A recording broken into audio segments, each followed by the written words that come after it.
अस्सलाम वालेकुम।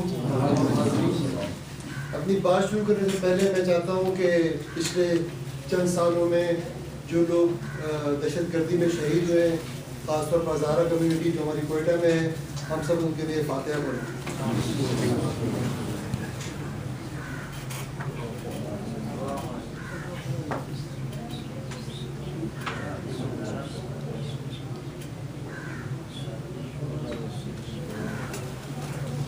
और मैं आप सबको ये यकीन दिलाता हूँ कि पाकिस्तान तहरीक इंसाफ ये चाहती है कि ये कौम मुत्तहिद हो और एक मुत्तहिद कौम के तौर पर आगे बढ़े और तरक्की करे।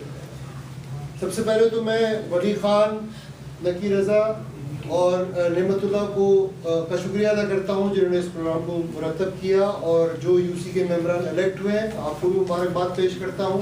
मैं अली अमीन गंडापुर को साउथ रीजन की सदारत हासिल करने पर भी मुबारकबाद पेश करता हूँ।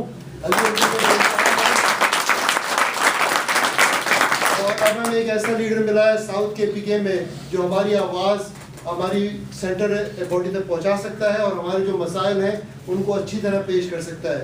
उसके अलावा मैं इरफान कामरानी को भी मुबारकबाद पेश करता हूँ साउथ रीजन यूथ के सदर मुंतखब होने पे। और इरफान ने पिछले 4 साल में जितना काम किया है यूथ में वो हर एक के सामने है। इरफान मगर हमारे लिए अब अगले 3 महीने बहुत कठिन है।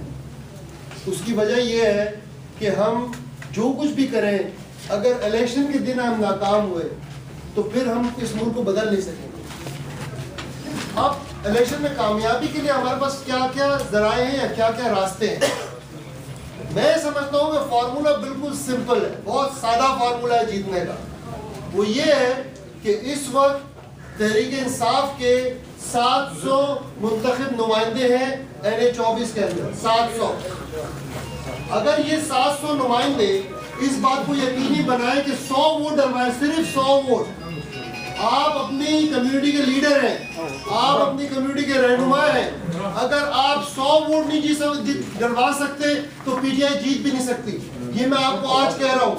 अब ये आपकी जिम्मेदारी है कि आप बाहर निकले और हर आदमी ये मेक श्योर करे कि वो 100 वोट पैदा करेगा PTI के लिए। क्या आप 100 वोट पैदा कर सकते हैं? जोर से कहें, क्या 100 वोट पैदा कर सकते हैं? मैं आपको ये वादा करता हूँ कि अगर आपने 100 वोट पैदा किए और इलेक्शन के दिन उनको डलवाया अपनी तमाम दिन की मेहनत के बाद, तो एक नया पाकिस्तान बनेगा, एक नया निज़ाम बनेगा। इस मुल्क में इस्लामी निज़ाम नाफिज होगा। इस्लामी निज़ाम क्या है? इस्लामी निज़ाम यह है कि इस मुल्क में इंसाफ हो, इस मुल्क में दहशतगर्दी ना हो, इस मुल्क में कानून का बोलबाला हो, इस मुल्क में गरीबों को उनके हुकूक मिले, इस मुल्क में हकदार को उसका हक मिले और किसान को उसका हक मिले, मजदूर को उसका हक मिले। और यही इस्लामी निज़ाम है जो हम नाफिज करना चाहते हैं। यही इस्लामी निज़ाम है जो कुरान ने हमें दिया है, और हम इसी किताब पे हम चाहते हैं कि आप मोहर लगाएं जो कुरान में लिखी हुई है। वो किताब नहीं जो एक बंद किताब है जिसमें पता नहीं कि हमें क्या लिखा है। कुरान एक खुली किताब है, आप सबके सामने मौजूद है।